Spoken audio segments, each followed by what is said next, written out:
Welcome, UCL fans, to the draft analysis for the off-season Little Cup tournament in the Sinnoh division. Now, if you have not seen, I do have a explanational video going about what this is all going to be entailing and how all 16 teams have been divided up into different divisions. I'll go ahead and pull up the brackets now so you can see that there was Kanto, Johto, Hoenn, and Sinnoh. I've already done videos covering the other three, and this is the final one we're doing, and we're going to be covering Sinnoh. So this time we have the Long Island Regirockies, the Philadelphia Feraligatrs, the Newcastle Nidokings, and the Durham Drudigons. So if you do enjoy this video, please leave it a thumbs up. Let me know what team you're rooting for of this division to make it into the semifinals, and as well as who you think will even win the whole thing for that matter. So, but we're going to go ahead and jump into this. We're going to start with the Long Island Regirockies. So as you can see, they have their team captain, Patterrz, from the A tier, where they get 2 drafts. They got a Spritzy and a Larvesta. From the B tier, they got an Apom, let's see, Amora. Sorry, I couldn't think of that one for a minute. Magby and Clamperl. From the C tier, got Clauncher, Piplup, and Beldum. And from the D tier, Sewaddle. So, lot of water typing with, Clamperl, Clauncher, Piplup. A lot of grass weaknesses when you throw Hippopotas in there with it. Has a little bit of a better time with having Larvesta and Sewaddle, but it'll be very interesting to see how they actually fare all the way around. So we're going to move on next to the Durham Drudigons draft, whose team captain is Blitzel. From the A tier, managed to get Volibee and Ammonite. From the D tier, got Onyx, Aron, Inkay, and Mantike. From the C tier, got Pineco, Squirtle, and Panpour, and from the D tier got Ducklet.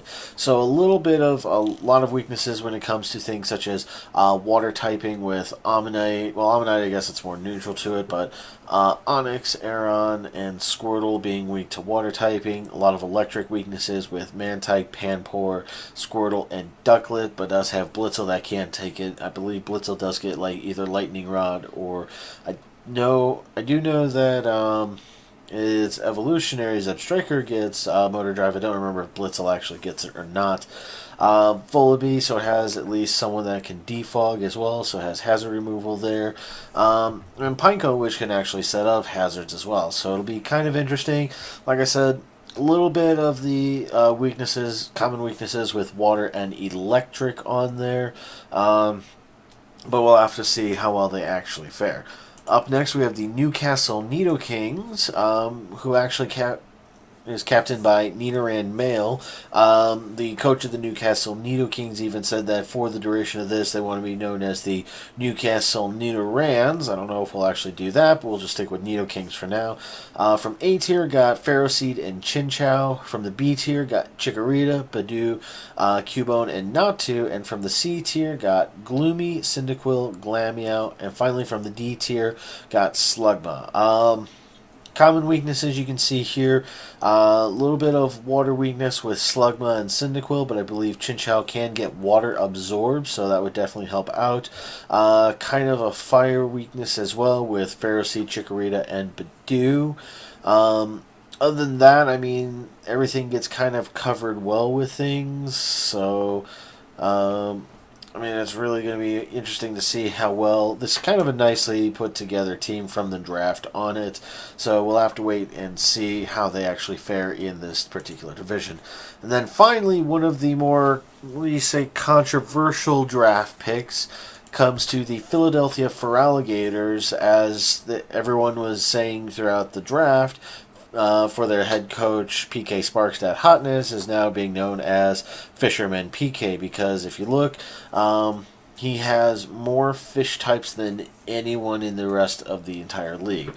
Starting off with the team captain, Totodile. Of course, since the Feraligatr was one of his best MVP mons during the regular season, had to go with its prevo for Totodile. That will help continue him hopefully through the rest of this. A tier started off strong with a Houndour and a Drillbur draft. B tier was alright, starting with Lickitung, but then got Remoraid, Goldeen, and Frillish, 3 Watermons in a row. from the C tier, continued on again with Finneon, and then got Gibble, another Pokemon that was in their original team with Garchomp before, now back again for this Little Cup, and then Litleo, and then of course the worst Pokemon to draft in D tier was the Magikarp, because I think the only egg move that it can get to make it viable for a level 5 Pokemon is Bounce. Other than that, all it can do is Splash. So, now, not necessarily a bad draft for this for this division, you can say, because has a lot of his opponents do have some water weaknesses, and he does have other things that can help out with Drillbur, Gibble, Litleo, and Houndour, but his biggest fall is the diversity of typing. He has, of course, the majority of his Pokemon are water types. He has a Fire Dark, a Fire Normal, he has a Ground and a Ground Dragon, and then a Normal type. So he's really kind of missing out on the diversity that some of the other Pokemon teams got, that other teams have gotten throughout it.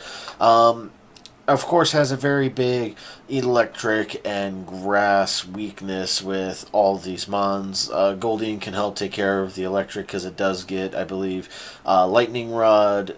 Grass types can be taken care of with Litleo and Houndour, of course, too. So, it'll be really interesting to see how they fare. I do think the only big threat for the Philadelphia Feraligatrs is going to be the Newcastle Nidokings, because they do have the most grass types in their division for it. The Durham Drudigons only responds to his team with all water types, primarily as Blitzel. Long Island Regirockies, I think their biggest answer is going to be like Sewaddle, and I think the Newcastle Nidokings, like I said, they're probably going to be the biggest threat to the Philadelphia Feraligatrs in this off-season tournament. So, that's going to go ahead and wrap it up for my draft analysis videos. Like I said, if you have enjoyed them, please leave it a thumbs up. Let me know what teams you're rooting for in each division on it.